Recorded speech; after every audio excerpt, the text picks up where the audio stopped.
toi, Colette? Oui. Bonjour Raymond. Bonjour. Oh mon Dieu, tu fais le ménage. Je m'occupais en t'attendant. Ah, je suis content de te revoir, tu sais. Moi aussi. Je t'attendais hier soir. Ah, mais j'aurais bien voulu. Et tu penses, depuis une semaine... je m'étais mal organisé, la tournée a été plus longue que je pensais. Jean-François est pas là? Il est pas malade, non? Non, rassure-toi, il va très bien. Mais je l'ai mis chez ma mère. Depuis le lundi de Pentecôte, j'ai pas eu le temps de m'occuper de lui, tu sais. Il y a énormément de travail à la clinique. Ça a été, toi? Je viens de te le dire. Ça a pas très bien marché, n'est-ce pas? Oh, pas très bien, non? On te l'a dit à la Codomex? Non, pas précisément, mais... Enfin, ils paraissent déçus, quoi. On dirait qu'ils refusent d'admettre que je débute. C'est pas facile, tu sais. On arrive le matin dans une ville et 3/4 des médecins reçoivent en fin d'après-midi ou à l'heure du déjeuner. Le reste du temps, il faut les attendre. Écoute, tu as vu assez de représentants à la clinique pour le savoir. C'est ce que m'a fait remarquer le directeur de la Codomex. Et tu repars quand? Demain matin. Oui, on m'envoie à la polyclinique de Lausanne. C'est ce qu'ils ont dû trouver de mieux pour se débarrasser de moi. Enfin, qu'est-ce que tu veux que je vende à des gens qui ont déjà leurs fournisseurs? Oui. En somme, tu pars battu d'avance, quoi. Non, Colette, non, mais je vois les choses en face. Je sais bien que ça marche pas, quoi. Mais ça marchera, tu verras. Dis donc, tu as déjeuné? Non, je suis rentré trop tard. La police française contrôle la frontière. Un homme a été tué sur la route à une 20aine de kilomètres d'ici. Aujourd'hui? Non, le lundi de Pentecôte. Il est bien temps de contrôler depuis 3 jours. On recherche le responsable qui s'est enfui. Le seul témoin, c'est le fils de la victime. Il a 8 ans. Il a juste vu filer une grosse voiture noire. Enfin, tout ça s'arrangera peut-être avec de l'argent. À quoi penses-tu? À toi. Tu parais aigri. Ah il y a de quoi, je te jure. Pendant toute la semaine, j'ai encaissé affront sur affront. Tiens, à Pontarlier, un médecin m'a fait attendre 2 heures pour me recevoir en 2 minutes. Un type de mon âge, d'ailleurs. Il n'avait besoin de rien. Pas de chance. Alors j'ai traversé la ville pour aller chez un autre qui ne voulait rien non plus. Mon après-midi était perdu. C'est pas humiliant, non? Oh, tu sais, j'ai jamais été habitué aux égards. Ah, moi, si. Bon, enfin, peut-être. Mais tu oublies que personne ne t'attend pour acheter les spécialités de la Codomex. C'est à toi de les imposer. Pourquoi tu as accepté cette place si tu n'es pas sûr de toi? Tu aurais préféré que je reste chez Kelly? De toute façon, c'était sans avenir. Qu'est-ce que tu en sais? Mais alors, pourquoi m'a-t-il mis à la porte? Mais Kelly ne t'a pas mis à la porte, tu es parti. C'est pas la même chose. Pour moi, si. Toi, tu acceptes qu'il t'exploite. Oh, alors n'exagère pas. Et je n'exagère pas. Il paye une infirmière au lieu d'un médecin anesthésiste. C'est tout profit pour lui. Oui, mais il paye très bien. Parce qu'il s'y retrouve. Oh, je le connais, tu sais, Kelly. Quand il est arrivé à Genève, mon père le recevait à la maison. Il en était très fier. Mais il l'a oublié depuis. Enfin, c'est ainsi. C'est un bel arriviste, tu peux me croire. Oh, tu n'es pas juste avec lui. Il a beaucoup travaillé. En épousant la fille Maillère. Dans ces conditions-là, c'est pas difficile d'arriver à une grosse situation. Tu te trompes. Kelly est un grand chirurgien. Je passe ma vie professionnelle à ses côtés. Enfin, tu veux dire ta vie tout court, oui. C'est vrai, ça.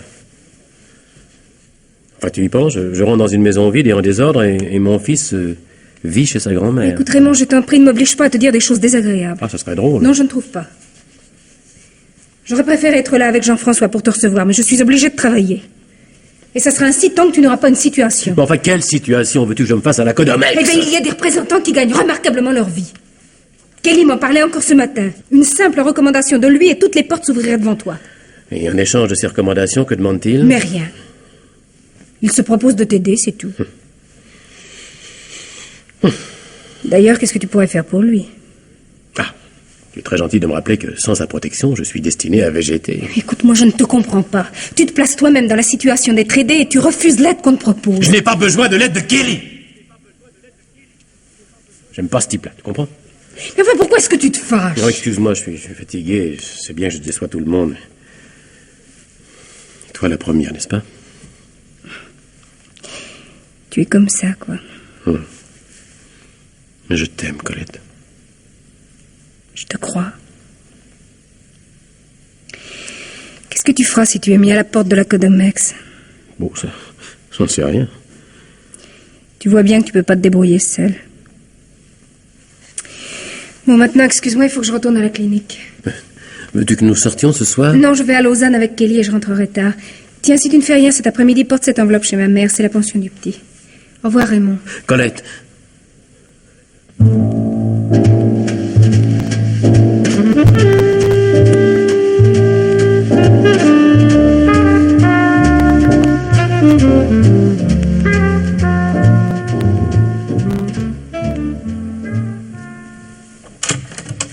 Oh, entrez Raymond. Ça vous dérange pas, non? Pas du tout, je suis contente de vous voir. Je vais appeler Jean-François. Où est-il? Il joue dans la cour. Ah bah ne le dérangez pas, je le verrai en partant. Non, comme vous voudrez, mais asseyez-vous Raymond. Vous voulez prendre quelque chose? Non, non, merci, non, merci. Vous avez l'air fatigué. Ah non, non, je vous assure, ça va très bien. Ah, tant mieux. Je vais vous faire du café, hein. Vous êtes rentré hier? Non, ce matin. Ah, Colette vous attendait hier au soir. Vous êtes content de votre tournée? Oh, ça a été, merci, oui. Je vous ai apporté la pension du petit. Oh, ça pressait pas. Je vais préparer du café. Vous avez entendu parler de cet accident en France? Oui, ce matin, il y avait un contrôle à la frontière. On a l'air de dire que ça pourrait être une voiture immatriculée en Suisse. Moi, je crois que si le coupable ne se dénonce pas, ils auront du mal à le retrouver. Vous croyez pas? Ah, ben c'est possible, hein. Le petit garçon de la victime a 2 ans de plus que Jean-François. Oh, c'est terrible. Vous repartez bientôt? Demain, mais je rentrerai dans la soirée. Colette sera contente. Ça l'ennuie de vous voir toujours sur les routes.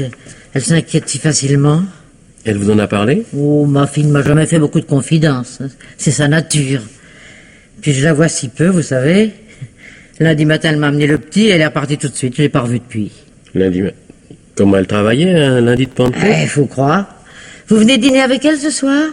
Non, merci, mais justement, elle travaille aussi ce soir. Ah, vous voyez bien. Oui. Alors vous savez, je crois que son patron exagère avec elle. Enfin, tout de même, le jour où vous rentrez, elle devrait être là pour vous recevoir. Est-ce que j'ai tort? Non. Elle a beau avoir une belle situation, elle ne devrait pas oublier qu'elle est mariée. Ce qui me surprend, c'est qu'elle accepte d'avoir aussi peu de liberté dans son travail. Oh, ce Kelly a vraiment trop d'emprise sur elle. Vous devriez le lui dire, Raymond. Elle vous écouterait, vous.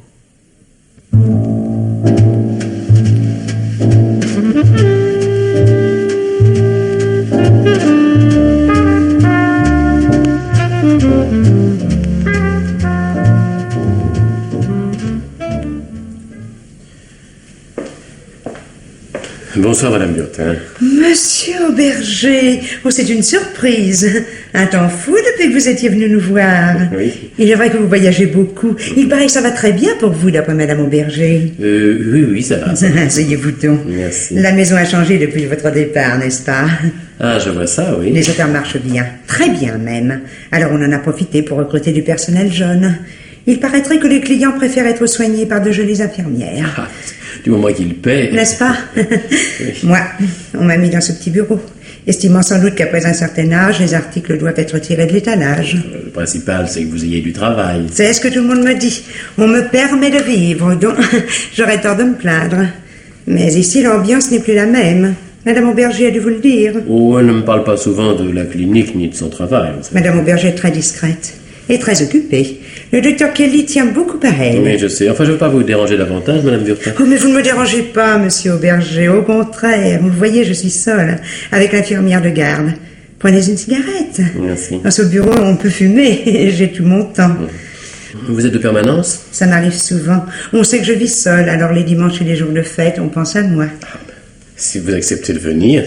J'ai 60 ans, monsieur Auberger, et aucune autre ressource que mon travail. Vous comprenez ce que ça signifie? Pas très bien, non? Le docteur Kelly attend avec impatience le moment où il aura un bon motif pour se passer de mes services. Vous êtes pourtant placé pour savoir de quelle façon il est capable d'agir quand les gens lui déplaisent. Je ne comprends pas ce que vous voulez dire. Vous êtes sans rancune. Vous oubliez dans quelles conditions vous êtes parti d'ici? Enfin, il ne m'a pas mise à la porte. Bien sûr. Il vous l'a seulement ouverte quand vous lui avez demandé une augmentation justifiée. Mais tout cela, c'est du passé. Je comprends que vous ne vouliez pas compromettre la situation de Madame Auberger par des propos maladroits. Pas en quoi je pourrais compromettre une situation que ma femme doit à son travail. Bien entendu, monsieur Auberger. Mais le travail, ce n'est pas tout. Moi aussi, je travaille beaucoup. Je m'occupe du secrétariat et du standard. En somme, je n'ai pas une minute à moi. Que voulez-vous dire exactement? Et vous? Pourquoi venez-vous me voir? Et pourquoi restez-vous aussi longtemps dans mon bureau? Il y a 6 mois, vous ne seriez même pas rentré. Rappelez-vous, vous m'adressiez à peine la parole à cette époque. Vous feriez mieux de me dire franchement pourquoi vous êtes venu. Je venais chercher ma femme. C'est faux. Votre femme n'est pas là et vous le savez. Ce que vous ignorez peut-être par contre, c'est que je vous connais bien. Nous avons travaillé 2 ans ensemble côte à côte. Ça m'amusait de vous regarder détailler Kelly. Vous, l'employé, fils de médecin, et lui, le patron, fils de petit paysan. Vous deviez souvent penser que la vie est mal faite, n'est-ce pas? Et puis un jour, vous êtes parti, jurant que vous ne remettriez jamais plus les pieds à la clinique. Il n'empêche que vous revoilà. À une heure, vous savez me trouver seul. Sans doute pensez-vous que je suis très bien informé de tout ce qui se passe ici. Eh bien, vous avez raison. Tenez, regardez, monsieur Berger. Il suffit d'un levier de standard tardivement baissé ou trop tôt relevé et on assiste à un petit morceau de conversation. Vous écoutez les conversations? Je les entends. C'est différent. Il s'en passe des choses dans les maisons des mieux tenues. Saviez-vous que le docteur Kelly a beaucoup de succès auprès des femmes? Oui. Moi, j'ai été longue à le comprendre. Et quand je l'ai compris, ça m'a surpris. Mais il paraît qu'il a une laideur séduisante, de la conviction dans ses propos, et que chaque femme à séduire croit être un cas particulier, alors que... Ah, bref, elle l'adore. Il a une si jolie voix. Et pourquoi me dites-vous ça? Parce que nous sommes seuls, et que je ne risque rien.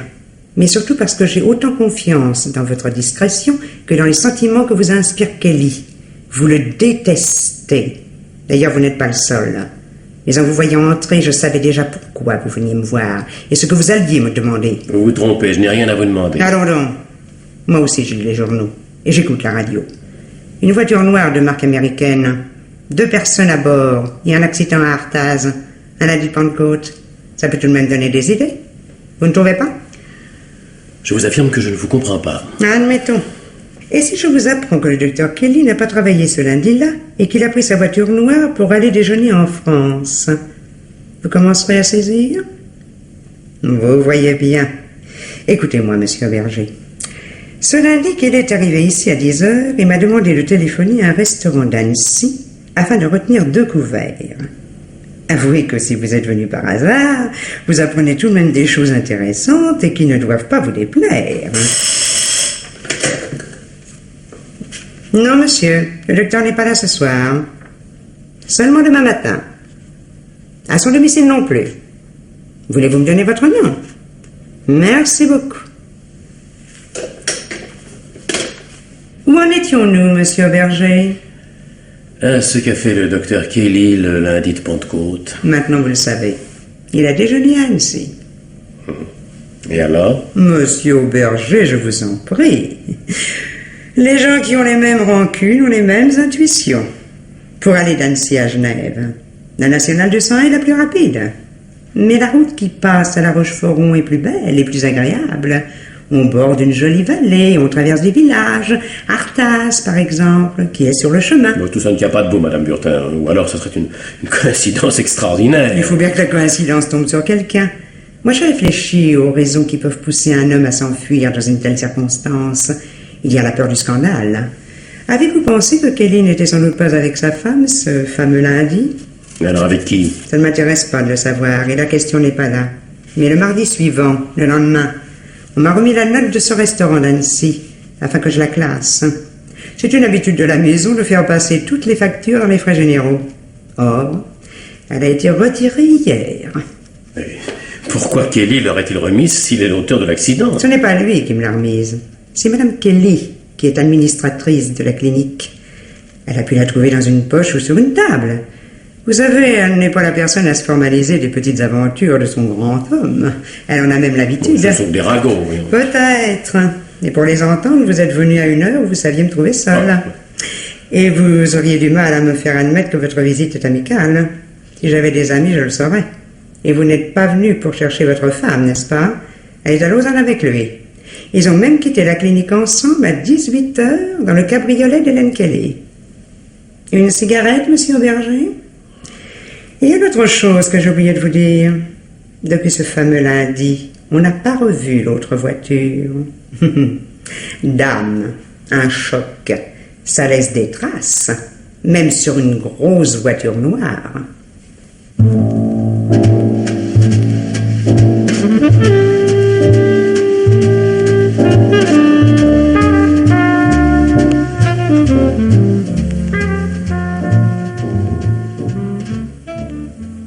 Le docteur est occupé, monsieur. Vous avez rendez-vous? La Codomex de Genève a dû annoncer ma visite. Ah, je n'ai rien noté, monsieur. Vous avez une carte? Oui, pardon. Tenez, voici. Merci. Je ne pense pas que le docteur vous reçoive. Voulez-vous attendre un instant tout de même, monsieur Auberger?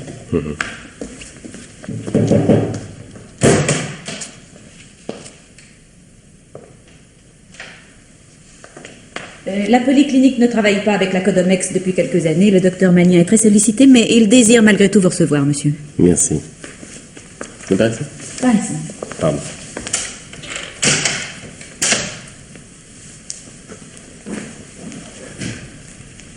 Monsieur Auberger? Oui. Magnin. Entrez, monsieur Auberger. Pardon. Asseyez-vous. Merci. Vous avez de la chance de me trouver, mais de toute façon, je vous aurais adressé à la pharmacie. C'est la Codomex qui vous envoie, n'est-ce pas? Oui. Ces gens-là n'ont pas de mémoire, ça fait 2 ans que je ne travaille plus avec eux. C'est toujours Collard qui est directeur? Oui. Il vous a chargé d'une drôle de mission, monsieur Auberger. Bon, écoutez, je ne voudrais pas abuser de votre temps, monsieur. Cigarette? Bon, je vous remercie, oui. J'ai eu un petit différend avec la Codomex. Oh, rien de bien sérieux d'ailleurs.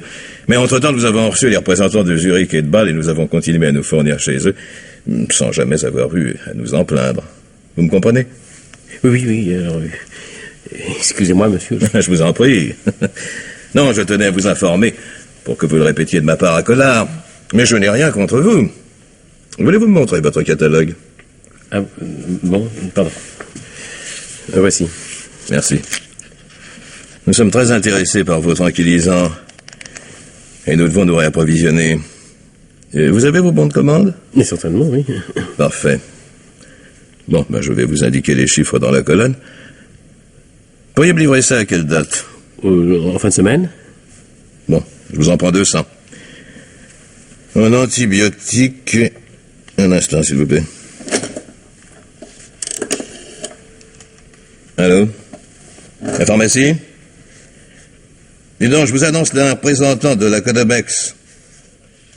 Faites l'inventaire de ce qui nous manque et passez-lui commande. Je signe les bons. Vous les remplirez? Il y a longtemps que vous faites ce métier, monsieur Auberger? 3 semaines. Je vois ça. Vos confrères ont beaucoup plus de toupet que vous. Vous avez fait d'autres établissements à Lausanne? Non.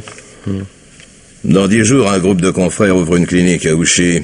Vous devriez y aller de ma part. Le médecin-chef s'appelle Hensch. C'est un ami. Vous me comprenez? Ah, mais certainement, d'accord, certainement, oui. Non, je vous donne ce renseignement parce que vous débutez.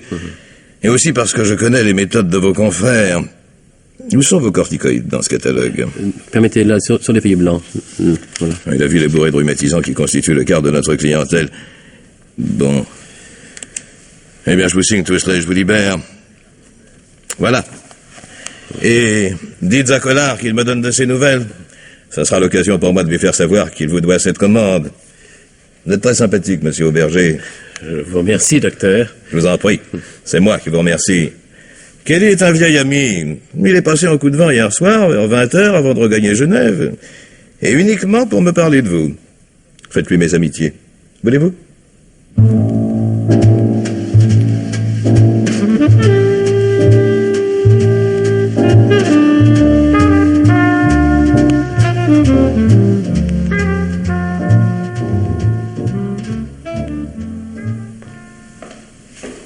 C'est toi, Raymond?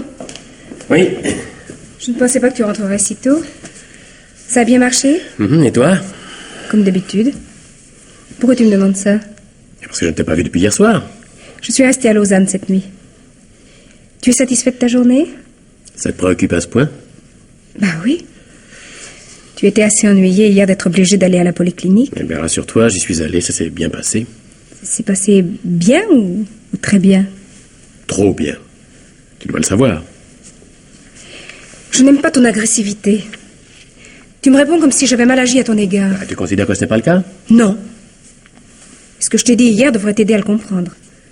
Enfin, si tu as quelque chose à me reprocher, n'hésite pas. Eh bien, alors parlons-en. Oui, j'ai été extrêmement bien reçu à la polyclinique et à la Codomex. On est enchanté de mon travail. Je te demande seulement pourquoi tu as demandé à Kelly de m'aider. Alors que je savais que ça me déplaisait. Je n'ai rien demandé à Kelly. Enfin, il a eu lui-même l'idée de me recommander à Magna. Eh bien, exactement. Oh. Exactement. Il me sentait ennuyé à ton sujet et il m'a dit hier soir qu'il passait voir le médecin-chef pour lui parler de toi. Il fallait refuser. Enfin, réfléchis un peu. Pense à la réaction de Kelly si j'avais refusé son aide. Je me moque de ce qu'il pense. Mais ça, c'est ton affaire. Mais il aurait peut-être cherché à comprendre ce qui se passe entre nous. Il aurait pu aussi téléphoner à ton directeur. Non, écoute, crois-moi, Raymond. Kelly connaît ta situation et ton avenir mieux que toi et moi. Et il lui aurait paru suspect que je lui demande de ne rien faire, enfin. Nous sommes mariés. Tu acceptes de t'en souvenir quand ça t'arrange. Je m'en souviens depuis le début. Et c'est toi qui l'oublies. Si tu es mis à la porte de la Codomex, tu ne retrouveras rien. Mon père avait des relations. Si tu en es là, je te plains. Et qu'est-ce que ça te donnera, ces relations? Mais je les préfère encore à Kelly. Mais enfin, pourquoi est-ce que tu me fais cette scène ridicule alors que tout a très bien marché et que tout le monde est satisfait? Sauf moi. Mais cherche plutôt à voir les choses en face. Tu seras tout de même content quand tu auras une clientèle bien à toi. Bien sûr, j'irai remercier Kelly. Mais il n'attend pas des remerciements. Eh bien, il ne sera pas déçu. Simple question de savoir-vivre. Je n'ai pas de leçon à recevoir de toi. Tu n'es pas si difficile avec l'argent que je te rapporte. Excuse-moi, Raymond. Moi aussi, tu sais, je suis à bout de nerfs. Depuis 7 ans, je n'ai connu que tes petites vanités, pas une seule réaction digne d'un homme. Tu oublies dans quelles conditions je t'ai épousé, Colette. Oh non, ça je m'en garde bien. Nos parents nous ont mariés et j'étais la seule à ne pas être d'accord malgré Jean-François qui allait naître. Comment tu comprends, tu es de ces hommes qui doublent les responsabilités d'une femme au lieu de les partager. Je sais que tu n'y peux rien, mais je t'en prie, alors épargne-moi ton amour-propre. T'arrangerais, n'est-ce pas? Tu me connais mal, Colette. J'ai plus de défense que tu ne le penses. Et les explications ne me font pas peur. Oh, mais à moi non plus. Alors tu l'auras voulu. Donc hier soir, Kelly est passé voir Magna à la clinique à 20h. Et toi? Je l'attendais dans sa voiture. Vous aviez terminé votre travail? Oui. Pourquoi n'êtes-vous pas rentré à Genève? Tu tiens vraiment à ce que je te réponde? Je l'exige. J'accepte toutes sortes de choses, mais pas d'être complaisant. Or, les services de Kelly se payent toujours. Avec lui, il n'y a jamais de facture en souffrance. Tu es sa maîtresse? Non. Alors qu'avez-vous fait après 20h? Il m'a demandé si je tenais à rentrer à Genève. J'ai pensé à ce que je trouverais à la maison et j'ai répondu que je ne tenais pas à rentrer. Nous sommes allés sur les bords du lac. Il faisait beau. On a pris un verre et il m'a parlé de lui. J'avais pas envie de le quitter. J'ai encore pensé à toi et tout naturellement j'ai accepté de dîner en sa compagnie quand il me l'a proposé. Puis ensuite nous avons un peu marché ensemble en bavardant. Jusqu'à l'hôtel? Pas tout de suite.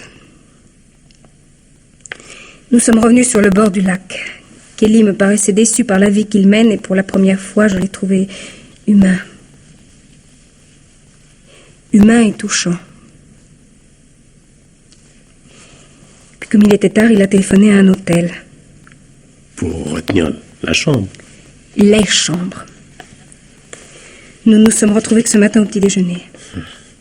C'est à moi que tu veux faire admettre une histoire pareille. Je ne te demande pas de l'admettre. Il ressemble que tu voudrais me rassurer en me soutenant qu'il ne s'est rien passé entre vous. Tu aurais tort d'être rassuré. Ce qui ne s'est pas passé est pire que ce qui aurait pu se passer. Je ne céderai jamais à Kelly. Je sais seulement que si je vivais avec lui, ça serait merveilleux. Tu voudrais épouser Kelly? S'il me le demandait, j'accepterais sans hésitation. Tu es folle? De l'aimer? Mais tu ne comprends rien. Mais qu'est-ce que tu crois être pour lui? Une employée qu'il peut mettre à la porte d'une minute à l'autre, rien de plus. Et c'est ce qui va t'arriver d'ailleurs. Parce que Hélène Kelly veille au grain, figure-toi. Mais tu ne connais donc pas ce type. Mais comment peut-on être aveugle à ce point? Sa vie est jalonnée d'aventures comme celle-là. Oh, je te croyais plus intelligente, Colette. Avec lui, je n'en éprouve pas le besoin. Enfin, cela dit, tu as sans doute raison. Un jour, il me faudra quitter la clinique. Encore heureux que tu le reconnaisses. Oh, mais je le reconnais. Mais ça changera rien. Que tu dis? Et moi, qu'est-ce que je deviens dans cette histoire? Tu penses que je vais admettre ça, non? Tu n'as plus rien à admettre ou à refuser, Raymond. Avec ou sans Kelly, je ne te dois plus rien. Tu veux me quitter? Oui, Et Jean-François, tu y penses? plus que toi. Tu prétends que je n'aime pas mon fils? Et aujourd'hui, peut-être, mais tu serais incapable de l'élever ou de faire quoi que ce soit de lui.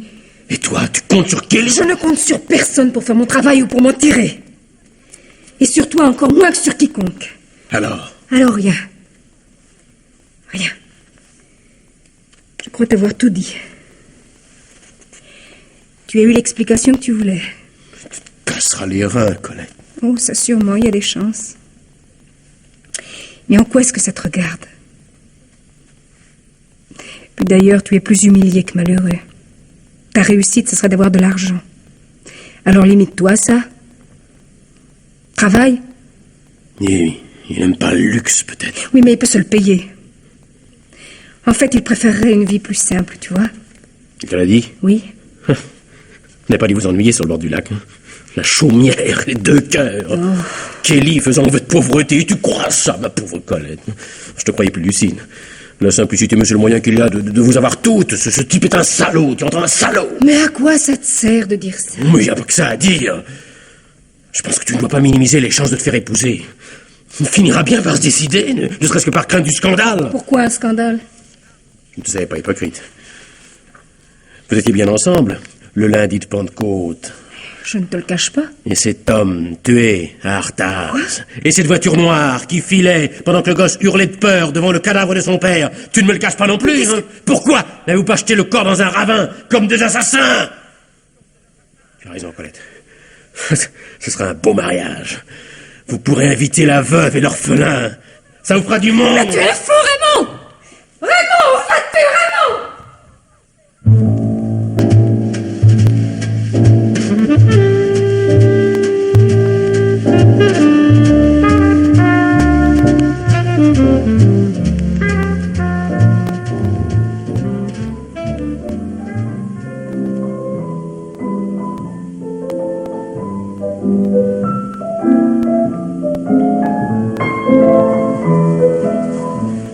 On m'a dit de m'annoncer, je suis Raymond Auberger. En effet. Par ici, monsieur Auberger. Voici. Pardon. Bonjour, monsieur Auberger. Madame. Vous prenez du thé? Du whisky? Un whisky, oui. Et un autre thé pour moi. Bien, madame. Asseyez-vous, monsieur Auberger. Merci. Je pense que vous m'avez reconnu.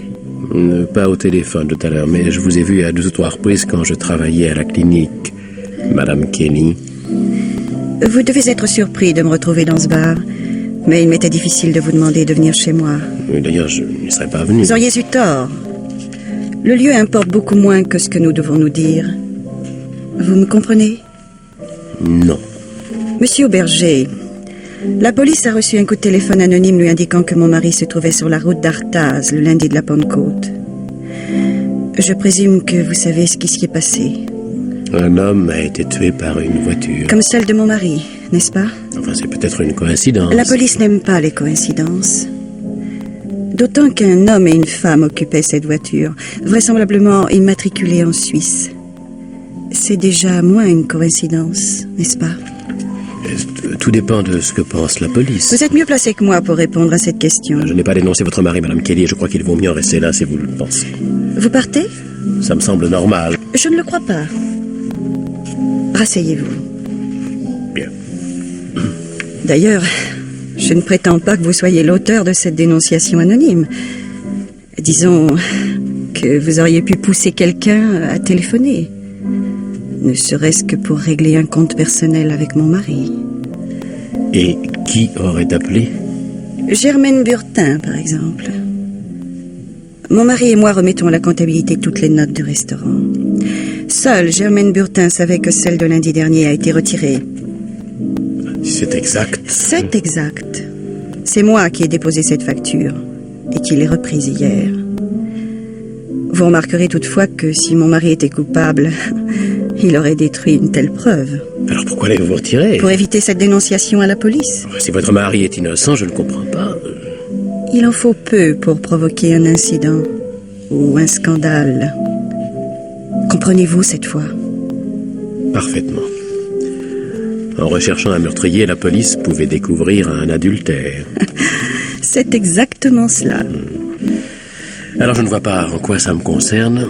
Je n'ai pas téléphoné à la police et je n'ai pas demandé à Madame Burtin de le faire. Mais quand on occupe une situation en vue, on a des ennemis, c'est inévitable. Et votre mari est très connu. Si tous les époux trompés par lui se mettaient à téléphoner anonymement à la police... Je ne suis pas venu pour me disputer avec vous, monsieur Auberger, mais pour mettre les choses au point. Votre femme a effectivement passé cette journée-là avec mon mari. Mais ils n'étaient pas ensemble sur la route. C'est moi qui m'y trouvais, en compagnie d'un ami. Avec la voiture noire? Oui. Pardon. Merci. Je commence à comprendre. Vous ne me donnez pas cette impression. L'homme avec qui je me trouvais est réellement un ami. Et il nous a été extrêmement facile de prouver que nous ne sommes pas passés par Artaz. C'est parfait. Donc, cette dénonciation ne vous cause aucun tort? Aucun. Mais peut-être voulez-vous porter plainte contre le dénonciateur? Même pas. Alors, Madame Kelly, pourquoi ce rendez-vous? Pour vous parler d'une chose beaucoup plus grave. Puis-je vous demander une cigarette, monsieur Auberger? Je vous en prie pas. Voilà. Merci. Je vous demande de m'écouter le plus calmement possible. Ce lundi-là, mon mari devait effectivement aller déjeuner avec votre femme. Je l'ai entendu l'appeler à votre domicile pour lui dire qu'il allait faire retirer une table dans un restaurant d'Annecy. Vous avez été surpris? Non. Mon mari ne m'aime pas. Ma famille est trop riche et lui trop ambitieux. Ça, je le savais en l'épousant. À cause de ce mariage, j'ai sacrifié beaucoup de choses. Et j'ai dû en accepter bien d'autres par la suite. Mais en somme, vous fermez les yeux. Jusque-là, oui. Mais avec votre femme, c'est grave. Je l'ai vite compris. Voilà pourquoi j'ai demandé à François de rompre ce jour-là avec elle. Et vous êtes allé déjeuner en attendant que ça se règle? Oui. Quand je suis revenue, j'ai pensé que la situation était nette. Je me trompais. Hier, ils ont passé la nuit à Lausanne. Je suis au courant. Non mais rassurez-vous, il ne s'est rien passé, paraît-il. Je pense que c'est vrai. Mon mari veut divorcer. Pardon? Vous avez bien entendu. C'est pas possible. Mais que voulez-vous que j'y fasse? Mais défendez-vous. Je vois pas comment. Quittez Genève. Partez le plus vite possible. Et je m'occuperai de toutes les questions matérielles. Il vous suffira de me dire où vous allez. Mais partez. 2 choses retiennent mon mari auprès de moi. Sa situation et ses enfants. Si votre femme s'éloigne, lui restera. Ne serait-ce que par orgueil. Je n'en demande pas davantage. Vous n'êtes pas exigeant. Je ne l'ai jamais été avec lui. Vous oubliez une chose, Madame Kelly, ma femme l'aime aussi. Vous réfléchissez trop. Quittez Genève et je m'occupe du reste. De tout le reste. Vous me comprenez? Il vous coûte cher. Le prix que je l'estime. Et si je refuse? Vous ferez ce que vous voudrez. Mais si vous devenez mon ennemi, je me défendrai. Et je crois qu'au moment où tout commence à bien aller pour vous, ce serait une grosse faute. C'est du chantage. On ne fait pas chanter les gens qui n'ont rien à se reprocher. Réfléchissez jusqu'à demain, monsieur Auberger. Au revoir. Non, laissez. Je réglerai aussi cette addition-là.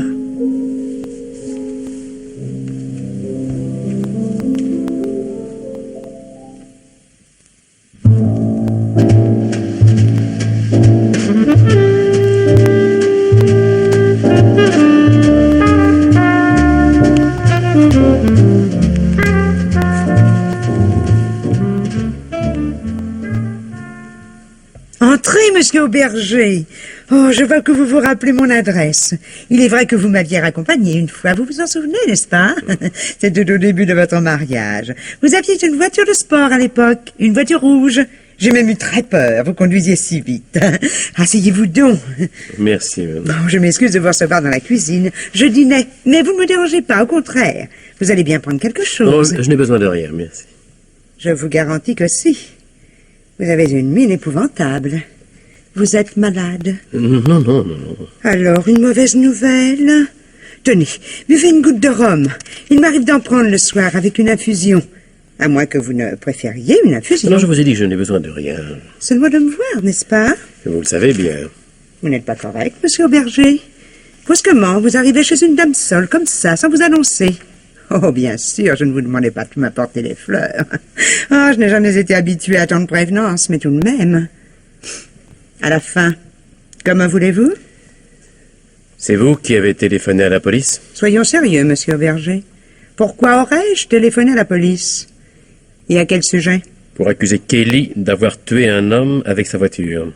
Et selon vous, c'est inexact? Vous n'avez aucune preuve. Je ne vous comprends pas très bien, Auberger. Vous permettez, n'est-ce pas, que je vous appelle ainsi? Je pourrais être votre mère. Je ne vous comprends pas très bien, parce qu'hier, vous ne me paraissiez pas si sympathique aux intérêts de Kelly. La situation aurait-elle changé? La situation n'a pas changé. Alors, qu'est-ce que ça peut vous faire que la police lui demande des comptes? Elle en demande à tous ceux qui ont des grosses voitures noires. Lisez les journaux. On ne parle que ça en ce moment. Le docteur Kelly n'est pas responsable de l'accident. Vous êtes très bien renseigné, Auberger. Beaucoup mieux que moi. Mais que j'ai à voir là-dedans? Il est possible que quelqu'un ait vu Kelly au volant de sa voiture et en bonne compagnie. Ou même, tenez, qu'on se soit renseigné auprès des restaurateurs. On donne son nom quand on retient d'une table. Vous seul saviez que la facture a disparu de la comptabilité de la clinique. Et vous? Comment le sauriez-vous, si vous n'étiez pas venu me le demander? Et comment savez-vous qu'on a téléphoné à la police? Votre femme vous l'a dit? Ma femme ne m'a rien dit. Dommage pour vous. Elle aurait pu aussi vous apprendre, si vous ne le saviez pas, que personne n'aime Kelly. Vous entendez? Personne. En fait, à part sa femme et la vôtre. Vous êtes ignoble. Madame Kelly a dû vous mettre en garde contre une colère intempestive, n'est-ce pas? Pardon? Je vous demande si Madame Kelly vous a demandé de taire vos susceptibilités conjugales. Comment savez-vous que j'ai vu Madame Kelly? Même si je ne l'avais pas entendu vous donner rendez-vous, je savais qu'elle le ferait à un moment ou à un autre.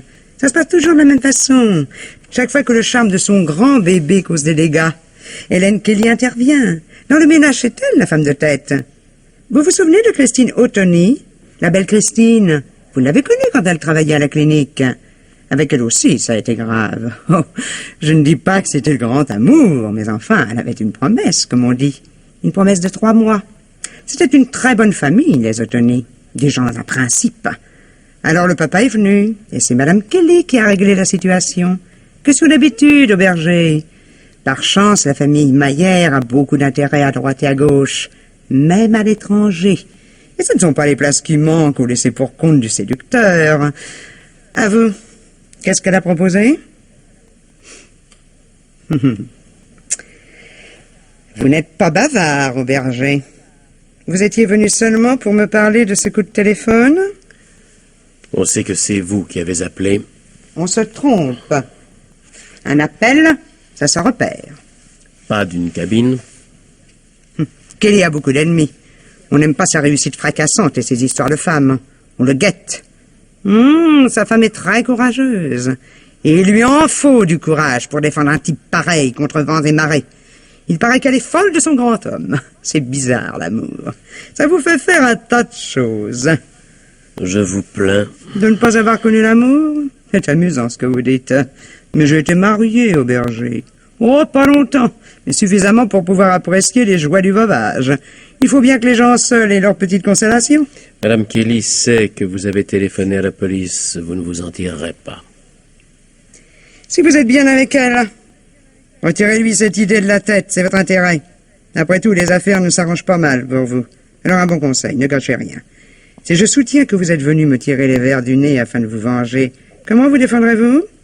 En prétendant que Kelly vous a aidé par la suite? Raison de plus pour le détester. Un service rendu, c'est un ennemi gagné. Personne ne vous croira. Erreur. La police a souvent davantage besoin de suspects que de coupables. Quant à moi, je suis la plus vieille employée de la maison. Et veuve, par surcroît. Vous n'avez jamais remarqué de quel respect on entoure les veuves? La société, je la connais, Auberger. Peut-être à la façon des pauvres qui assistent au déjeuner des princes, mais suffisamment pour vous donner un bon conseil. Oubliez tout cela. Vous ne vous en tirerez pas. Peut-être. Mais nous serons ensemble. Enfin, soyez raisonnable au lieu de jouer les Don Quichotte. Personne ne vous demande rien. Vous détestez Kelly. À vous, je peux bien le dire, je le hais. Tout ce que j'ai dû subir de sa part, vous ne pouvez pas vous en faire une idée. Moi, je m'accrochais en courbant le dos. Mais plus ça allait, plus j'apprenais de choses. Et lorsqu'il a voulu se passer de mes services il y a quelques mois, j'ai relevé la tête, j'en savais assez. À ma grande surprise, Kelly m'a gardé. Et j'ai compris que plus on est haut placé, plus la chute est dure, et plus on est vulnérable. Rien peut suffire, un petit scandale ou un petit écho. C'est toujours aux petits qu'on recommande la résignation. Et que les petits cessent de se résigner, et c'est la pagaille. Où allez-vous? Chez vous? Oui. C'est bien, très bien, Auberger. Vous voilà raisonnable. Je suis persuadé que votre femme va avoir besoin de vous. Elle est restée 1 heure dans le bureau de Kelly. Et j'avais l'ordre de ne les déranger sous aucun prétexte. Oh. Allez voir Colette. Ça lui fera peut-être du bien. Vous lui devez bien ça.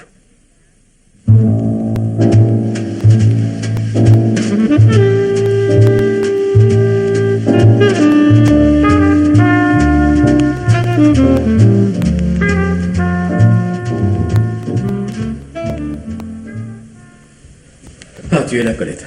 Oui? Je t'ai appelé ici il y a une demi-heure, ça répondait pas. C'est ta mère qui m'a dit que tu venais de repartir. Qu'est-ce que tu fais? Moi, je range quelques affaires, tu vois. Qu'est-ce que tu as? Rien. Je suis content de te voir. On dirait que ça te surprend. Ça me fait plaisir. Et tiens, est-ce que tu veux que nous sortions ce soir? Pour aller où? Je sais pas, moi, au restaurant, si tu veux. C'est une drôle d'idée, ça. Nous ne sortons jamais. Eh ben justement, à moins que tu préfères rester à la maison. Oui, je préfère. Bon. Enfin, si tu veux sortir, tu peux, tu sais. Seul? On ne me pose pas toujours des questions. C'est moi qui ai envie de rester et toi de sortir. Alors sors. Mais qu'est-ce que tu feras? Oh, je mettrai un peu d'ordre. Mais tu travailles trop, oui. Peut-être, oui. Allez, va. Va faire un tour. Tu es allé voir Jean-François? Oui. Tu ne tiens réellement pas à sortir? Non. Non. Ah ouais, on va prendre un verre ensemble. Bon. Si tu veux. Colette, Oui. je viens de quitter Hélène Kelly. Oui, elle m'avait donné rendez-vous. Je sais. Tu sais quoi, au juste? Ce qu'elle t'a demandé.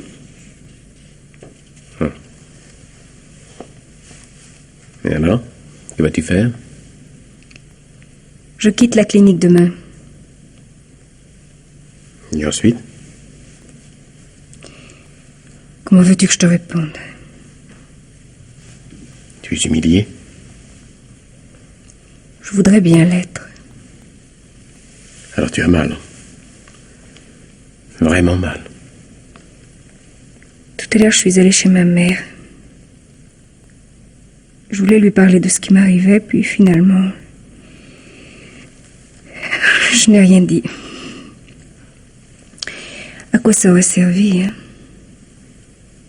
Et à moi? Tu veux rien dire?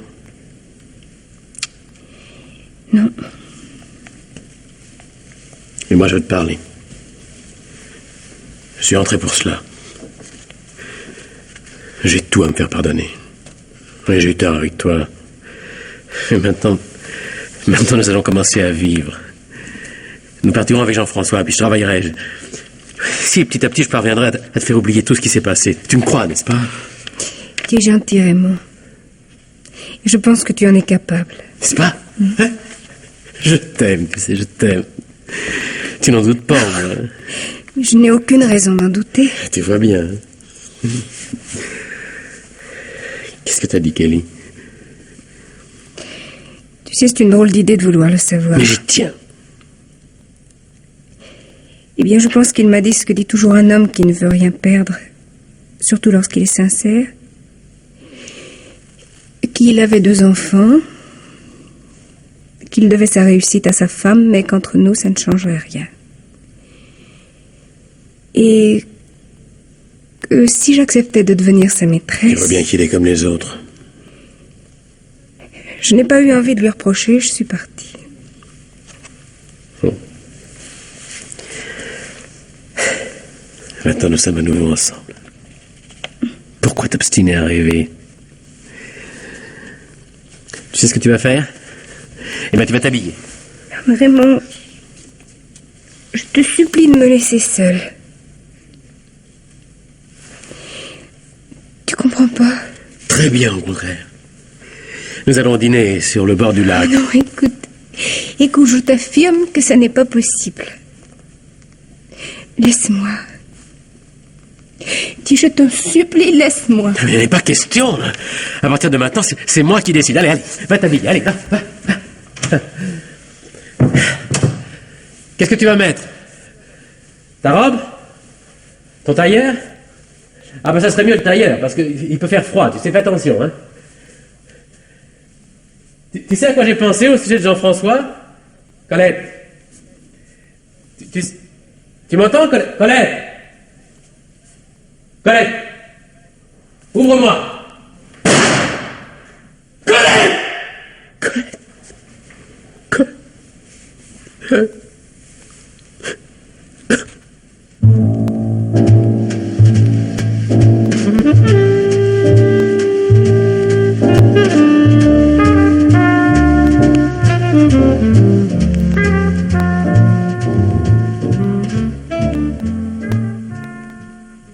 Allô?